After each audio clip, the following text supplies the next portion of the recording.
This whole show, Sam, just have the Snapchat filter cucumbers coming out of Nicole's mouth, even when she's not even talking. You have to go like. It's one of the new. She just have them popping out right now. Fill the cup. Did you see you have to turn the sound on for one of them because one of them it wouldn't cut. So I was like, like I was like it was like I was throwing it up. I did see that.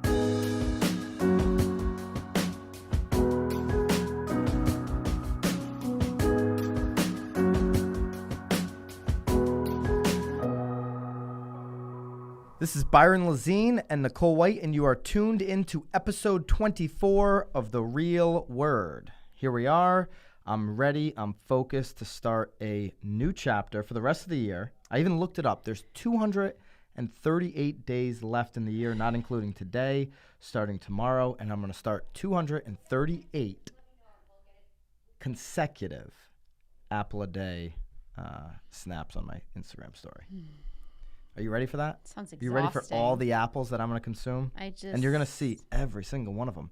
I don't know. A lot of people love that when I used to do it. Yeah, then do something different. Now they're bored of it. No. They're bored of it now. Because I don't want to do the orange because my fingernails will be orange for like the rest of my life if I do that. Oh. Because you have to peel all those oranges. Think about peeling 238 oranges. Those. We can do clementines. Those are pretty easy to. So they're easier. Yeah. Easier for sure. The problem though is that there's just. It's not always orange season. So sometimes like they're really actually dry and like I get sick of oranges halfway through one orange. I can't make it through 238. It's just like not juicy, but then you get like a good orange and then you just eat all of them at once. I'm doing the apple a day thing. There's a whole metaphor behind exhausting. it. You would have heard about that if you were on the 5 a.m. call. Maybe a little ding, Sam, for the 5 a.m. call, 5amcall.com. I'm like pushing that out there. You are. Is that all right? Whatever you want to do. All right. Let's recap on...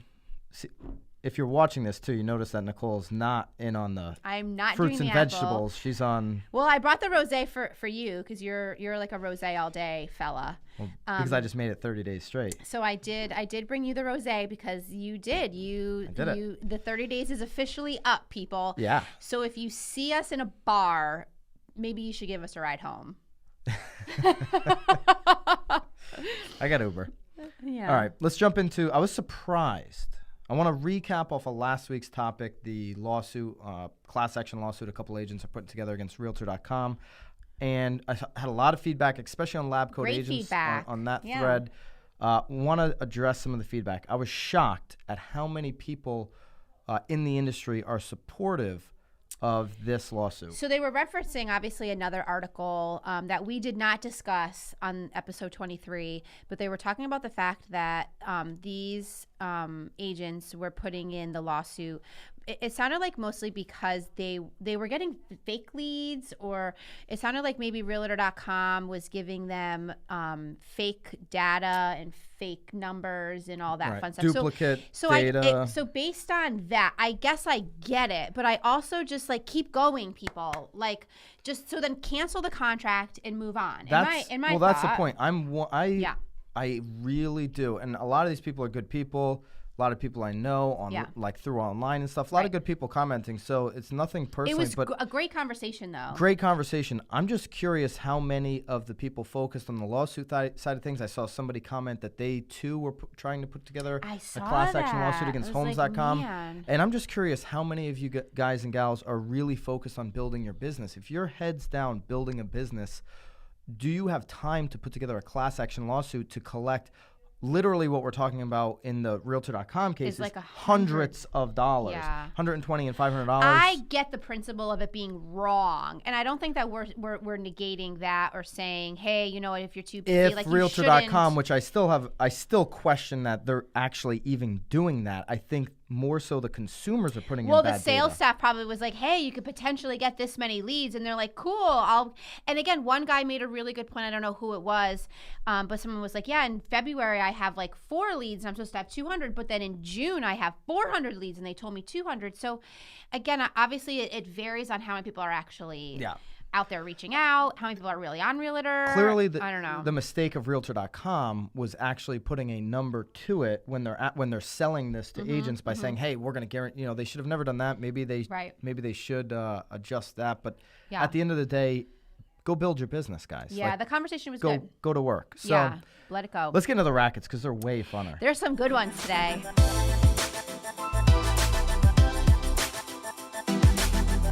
Well, start it off with the one that you're all like pumped about. No, go ahead. You have the article. I like when you start. I have the article that you sent me I'm just from going to be the wingman. Realtor Mag. If Realtor Mag goes out of business, I'm going to be shocked because Nicole White is such a supporter of you guys over at Realtor Mag. You're welcome. All right, so white boxing has turned luxury homes into raw spaces. I'm actually curious. What is white boxing? Well, that's the biggest thing. I'm curious if anyone's Nicole even White, heard tell of us white about boxing, because I'll be honest, I think it's quite genius. So white boxing, I find it interesting that you think it's genius because you're such a supporter of staging and everything looking perfect. I'm a huge supporter of staging, but what we're missing here though is I think that there's a time and a place for all things. I just think that having the options is fabulous. And if this is actually working and homeowners are willing to do it, what a great additional option. So I've got plenty of homeowners. So what is white boxing? Start there. So nobody knows what the hell we're talking about. White boxing essentially is you stripping your home virtually of everything. In this article, it's saying that it's happening mostly in the luxury market, but so instead of upgrading your kitchen, you're actually just removing your kitchen. So they're saying instead of gutting the kitchen, you are gutting it, but you're now putting up sheetrock and painting it white, so it's a clean blank canvas. Right. So instead of someone going in after spending, say the homeowner spent $50,000 to get the kitchen ready for sale, and then potentially that buyer coming in and ripping it all out anyway, what white boxing is you actually removing all of your finishes, including bathrooms. I mean, some people are removing bathrooms, so it's really just a blank slate for them to then put in. It doesn't look like a construction zone, but it looks clean. Right. White boxing, you're boxing it out. I guess the biggest issues that we have here obviously are financing. So many agents say that people don't have vision though. Yeah, so I think that people are I would say maybe 70% of the time people have a hard time visualizing when they're staring at what is in front of them.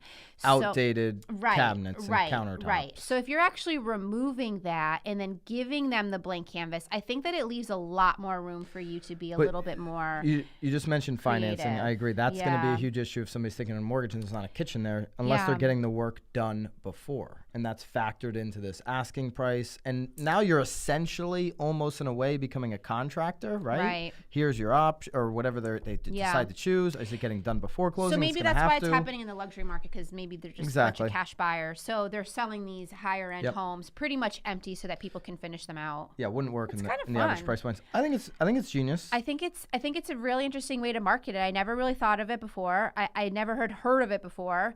But I'm kind of a white boxing supporter. Yeah, you're gonna need a sophisticated buyer, and I think that's why they're doing it in the Lux markets.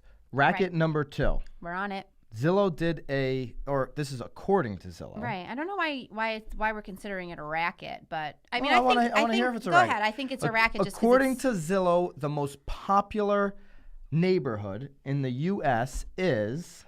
Well, who would you have guessed if you didn't read the article?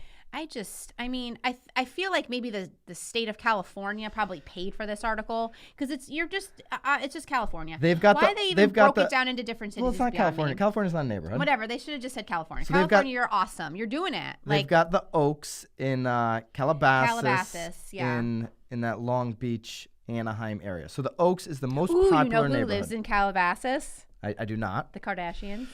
Maybe that's why it's because people are just clicking trying to find their house on Zillow. That makes sense, right? Yeah. No kidding, huh? See? That's the racket. This is going off of buyers, how often they're clicking these certain neighborhoods. Atlanta, Tuxedo Park neighborhood was number 2. We should see if the Swifties went to that open house. Maybe it helped. Maybe it jacked it up. Maybe.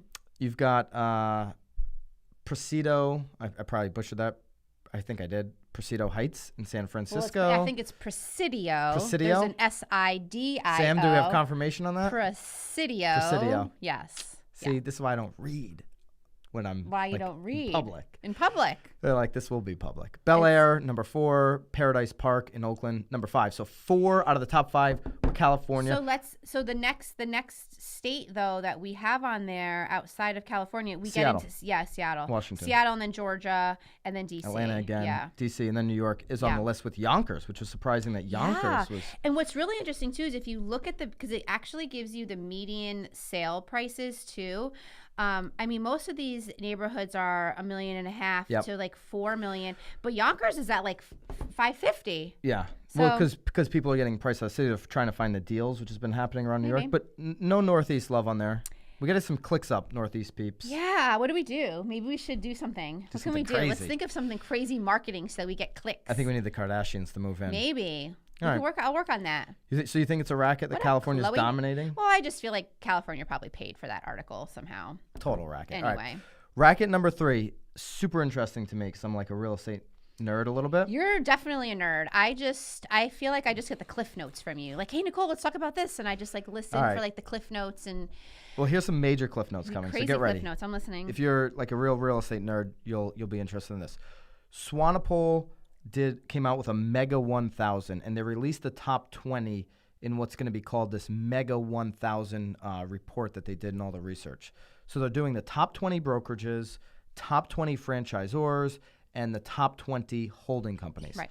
I want to highlight the number 4 brokerage in their top 20 brokerages because I think people in this industry continue to discount them as a major player, and clearly their numbers say otherwise. Right. So the number 4 brokerage on the top 20, and this data was as of December 31st, 2017, so it's for that year. Right. And it's sorted by sales volume. Number 4 brokerage, volume that you're keeping up I here, am. I'm doing the cliff notes. is Redfin. What does that say to you? I don't. Redfin was I don't number know. Give me the 4 in cliff volume. notes, and I'll agree with you. No, I want to hear your. I don't. I will be honest here. I feel like a Redfin virgin.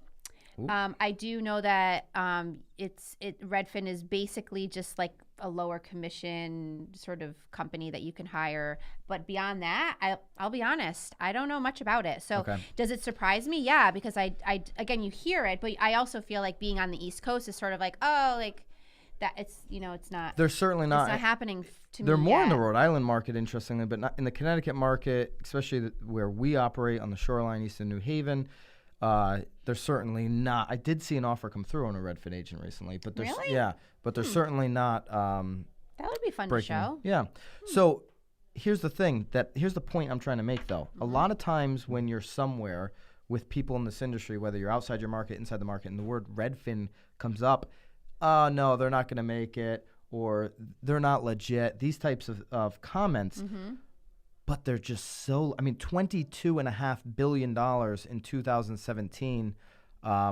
Obviously, NRT leads the list, and we're gonna tag this list wherever you're watching this video. NRT just includes so many different. Absolutely. Everybody does. It's sort of like. Home Services of America was number 2. So those are the big dogs right now. 178 billion, 125 billion. It drops right down number 3 to Douglas Elliman, all the way to 26 billion. There's a large gap between the top 2 and then everybody else. So you got 26 billion, Redfin at 22 billion, beating players like Weicker and Howard Hanna and Realty One, and even our company who made the list, William Ravis Real Estate. So there's a whole bunch of them. Home Smart's a new one creeping in. Oh, look, Keller Williams was after us. Yeah, KW. So very interesting. But that's KW Go Management. You take K William as a complete. Yeah, well, you put them into the holding company. Right. It changes. Well, it all changes depending on where they're number 2 at 303. Right.